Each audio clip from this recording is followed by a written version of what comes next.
저녁 중보기도회 자리에 나오신 우리 모든 성도님들, 오늘 하루도 수고 많으셨습니다. 하루의 고단함을 말씀으로 위로받고 또다시 새 힘을 회복하시는 우리 성도님들 되시기를 바랍니다. 오늘 말씀은 사도행전 20장 7절에서 12절까지 말씀입니다. 제가 봉독하겠습니다.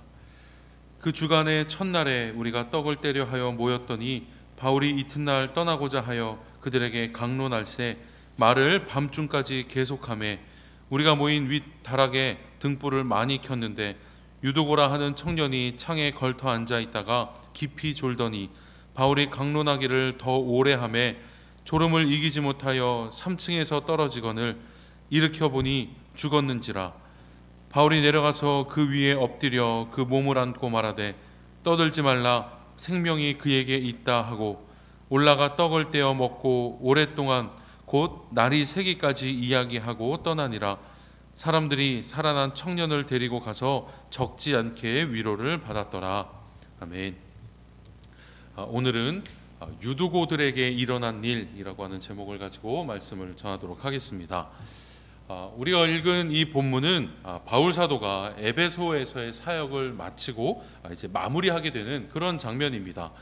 약 3년의 시간 동안 그곳에서 사역을 했는데 이제는 떠나게 되어서 그 마지막 모임을 이제 갖게 되었던 것이죠. 자, 그런데 이 마지막 모임에서 한 가지 소동이 벌어지게 됩니다. 자, 이 이야기 속에 담긴 의미가 무엇인지를 함께 살펴보기를 원합니다. 오늘 본문에는 유두고라고 하는 청년이 등장합니다. 자, 먼저 이 청년이 어떤 인물인지를 좀 살펴볼 필요가 있겠습니다. 오늘 본문에는 이 청년에 대한 구체적인 설명이 나와 있지는 않지만 유두고라고 하는 이 이름에서 알 수 있는 몇 가지의 정보들이 있습니다. 자, 먼저 이 유두고라고 하는 이름의 뜻은 행복한 사람이라고 하는 뜻입니다. 그러니까 이름만 보면 유두고의 삶이 참 행복했을 것 같은데 실상 유두고의 삶은 그러지 못했을 것입니다. 왜 이렇게 이야기하느냐면 당시의 시대를 연구하는 학자들에 의하면 이 유두고라고 하는 이름은 당시 천민 계층에서 주로 사용하던 이름이었다고 합니다. 또한 오늘 우리가 읽은 9절 말씀에 보면 유두고라 하는 청년이라고 하는 표현을 쓰는데 우리말로는 청년이라고 번역이 되었지만 이 청년이라고 하는 단어의 헬라어 단어를 보면 파이스라고 하는 단어를 사용하는데 이 단어의 뜻은 종 혹은 노예라고 하는 뜻입니다. 그러니까 정리하자면 유두고는 어떤 사람입니까? 천민 계층에 속한 아주 젊은 종이었던 것이죠. 자, 그런 유두고가 바울에서 에베소에서 바울을 만나게 되었고 거기서 회심해서 이제 그리스도인이 되었던 것입니다. 자, 그런데 이제 바울이 사역을 정리하고 떠나게 되었으니 그 마지막 모임에 이 유두고도 함께 참석하게 되었던 것이죠. 자, 그런데 여러분 한번 유두고의 입장에서 생각해 보시기 바랍니다. 자, 유두고가 그 모임에 이렇게 와서 있는 것이 얼마나 사실은 피곤했겠습니까? 뭐 종이었으니 낮 시간 동안에 아주 많은 일들을 감당했을 것입니다. 그러니까 사실은 뭐 내일 또 해야 할 일을 생각하자면 뭐 당장에 들어가서 그냥 빨리 씻고 자고 싶은 마음이 아마 굴뚝 같았을 것입니다. 자, 그런데 그럼에도 불구하고 그 자리에 온 이유가 무엇입니까? 바울의 마지막을 함께 하기 위함이었던 것이죠. 또 바울이 마지막 전하는 그 말씀을 듣고자 했던 것입니다. 그러니까 거기에 와 있는 것만으로도 사실은 굉장히 기특하고 칭찬받을 만한 일인 것이죠. 자, 그런데 여기서 예기치 않은 일이 발생하게 됩니다. 자, 오늘 본문 8절 말씀을 함께 보겠습니다. 8절에 보면 우리가 모인 윗 다락에 등불을 많이 켰는데 라고 기록하고 있습니다. 자, 이것으로 보아서 알 수 있는 정보가 뭡니까? 아마도 그 다락방의 크기가 꽤 컸던 것 같습니다. 그러니까 등불을 많이 켜놓았던 것이죠. 그리고 크기가 컸다라고 하는 것은 그 자리에 아주 많은 사람들이 모여 있었다라고 하는 것입니다. 자, 그런데 본문에 보면 유두고는 어디에 있었습니까? 그 다락방의 창문에, 창터에 걸터 앉아 있었다, 이렇게 기록하고 있습니다. 자, 그래서 상황을 종합하면 이런 거죠.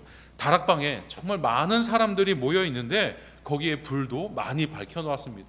뭐 지금 시대처럼 이런 전기불이 아니라 실제로 뭐 양초든 뭐든 그런 실제의 불을 밝혀 놓았던 것이죠. 뭐 그러다 보니까 공기는 뭐 텁텁했을 것이고 아주 무겁고 하니까 창문을 이렇게 열어놓으면 그 무겁고 답답한 그 공기들이 다 그 창문을 통해서 빠져나가게 되었을 것입니다. 자, 그런데 하필 유두고가 어디에 앉아 있습니까? 그 창문에 지금 걸터 앉아 있는 것입니다. 그러니까 몸도 피곤한데 하필이면 그 자리에 이렇게 앉아 있다 보니 유두고가 잠을 잘 수밖에 없었던 것이죠. 그러니까 이런 종합적인 상황을 잘 알지 못하면 아니 그래도 말씀을 듣는데 사람이 졸면 쓰나 뭐 이제 이렇게 생각할 수 있겠죠. 그런데 그게 아닙니다. 공기가 탁하고 또 산소도 부족하고 하면 졸음이 올 수밖에 없는 것이죠. 그러니까 몸이 피곤하면 또 졸음이 올 수밖에 없습니다. 요즘에 저희도 뭐 지금 당장은 아무도 모이고 있지 못하지만 이렇게 교회에 오셔서도 마스크를 쓰고 이렇게 설교를 듣기만 해도 사실 이 마스크 안에 뜨거운 공기들이 차 있고 이러다 보면 이렇게 원치 않아도 이렇게 졸게 되는 경우들도 사실은 있습니다. 그런데 여러분, 여기에서부터가 중요합니다. 사도행전에 이 이야기가 실려 있는 것은 단순히 설교 시간에 졸지 말아라 하는 이야기를 하려고 하는 것이 아닙니다.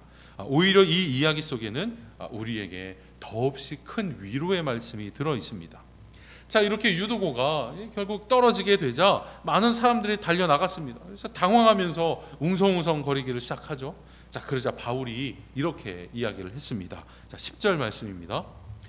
바울이 내려가서 그 위에 엎드려 그 몸을 안고 말하되 떠들지 말라, 생명이 그에게 있다 하고 이렇게 말합니다. 자, 보면 바울이 내려가서 그 유두고 위에 엎드렸다 이렇게 기록하고 있습니다. 자, 그런데 여기에서 엎드렸다라고 하는 것은 단지 몸을 기댔다라고 하는 말 정도가 아닙니다. 이 엎드렸다라고 하는 말의 헬라어 원어를 보면 에피피프토라고 하는 단어를 쓰는데요. 이 에피라고 하는 말은 좌절 뭐 이런 뜻입니다. 뭐 파탄 이런 뜻입니다.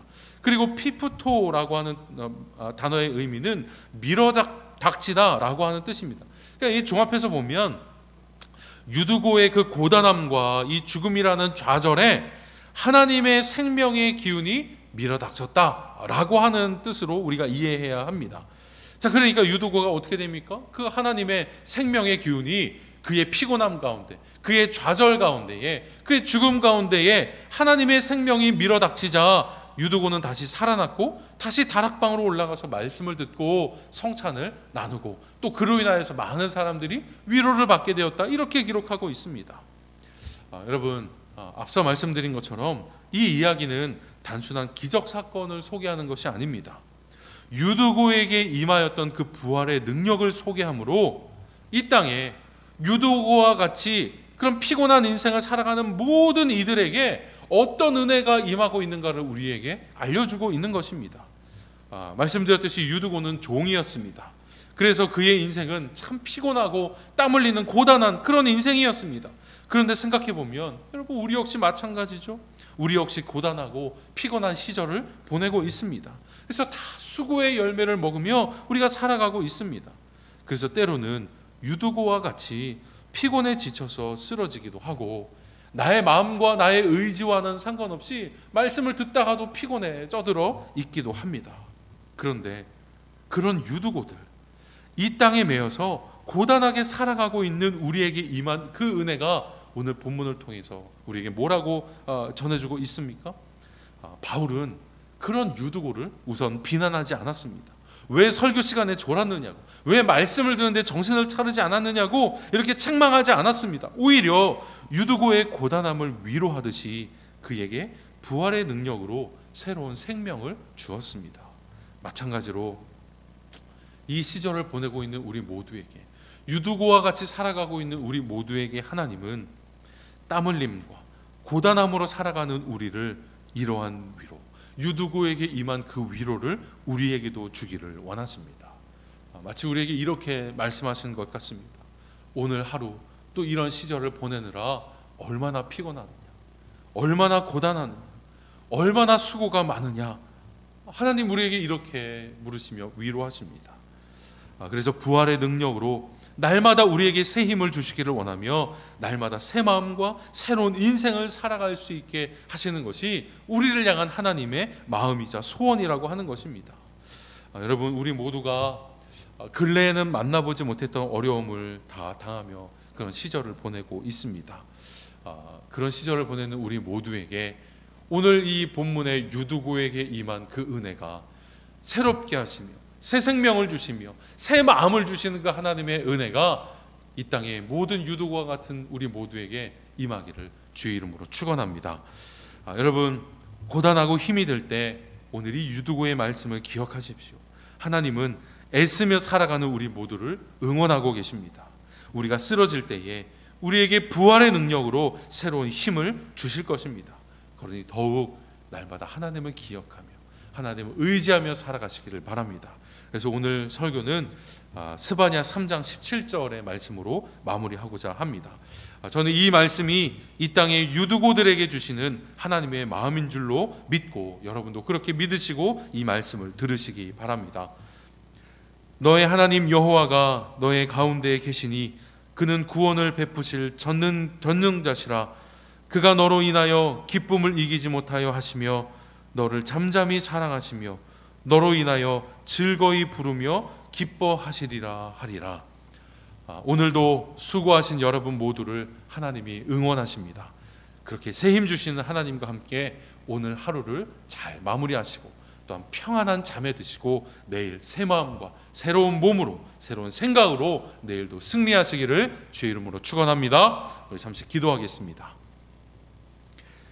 하나님, 피곤에 지쳐있던 유두고에게 새로운 생명의 기운을 불어넣어 주시며 위로하셨던 그 은혜를 오늘 우리에게도 부어 주시옵소서.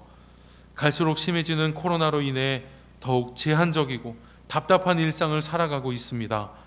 우리의 몸과 마음과 영혼을 지켜주셔서 위축되거나 우울해하지 않게 하시고 하나님의 생명의 기운으로 날마다 새 힘과 새 마음으로 살아갈 수 있도록 인도하여 주시옵소서. 예수 그리스도의 이름으로 기도합니다. 아멘. 우리 이제 함께 공동 기도문으로 함께 기도하겠습니다. 첫 번째로 코로나19의 종식과 우리의 영적 회복을 위해서 함께 한 목소리로 기도하겠습니다. 하나님, 확산세에 있는 코로나 상황으로 인해 사회의 각 분야와 사람들에게 더 큰 어려움이 생겼습니다. 하나님이 위로하여 주심으로 이 어려운 때를 잘 이겨나가게 하여 주시옵소서. 가정을 책임지기 위해 일선에서 고군분투하는 부모들을 위로하여 주시옵소서. 아이들을 돌보며 교사, 급식선생, 돌보미의 역할을 감당하는 엄마들을 위로하여 주시옵소서. 학교에 가지 못해 홀로 애쓰는 아이들을 위로하여 주시옵소서. 교회에 오고 싶으나 오지 못하는 성도들을 위로하여 주시옵소서. 방역을 위해 애쓰는 의사, 간호사, 보건 공무원들을 위로하여 주시옵소서. 제한조치로 어려워하는 각 분야의 업주들을 위로하여 주시옵소서. 이 땅에 있는 모든 유두고들에게 하나님의 위로를 부어주심으로 인내하는 가운데에 속히 회복된 새날을 맞이할 수 있도록 인도하여 주시옵소서. 우리 기독교인들의 역할이 무엇인지도 다시 돌아보기를 원합니다. 나라를 위해 더욱 기도에 힘쓰며 지역 사회를 위로하고 희망을 전할 수 있는 교회가 되게 하셔서 이때야말로 빛과 소금의 역할을 감당하는 우리 모두가 되게 하여 주시옵소서. 예수 그리스도의 이름으로 기도합니다. 아멘. 두 번째는 교회 리모델링을 위해서 한 목소리로 기도하겠습니다. 하나님, 지금까지 모든 일정을 순적하게 하시고 안전하게 공사가 진행되게 하심을 감사합니다.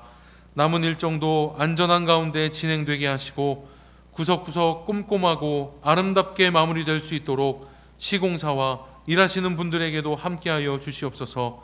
무엇보다 여러 가지 상황이 어려운 가운데에도 이 큰 공사를 할 수 있도록 기회를 열어주시고 지금까지 잘 감당케 하신 하나님의 은혜에 감사드립니다.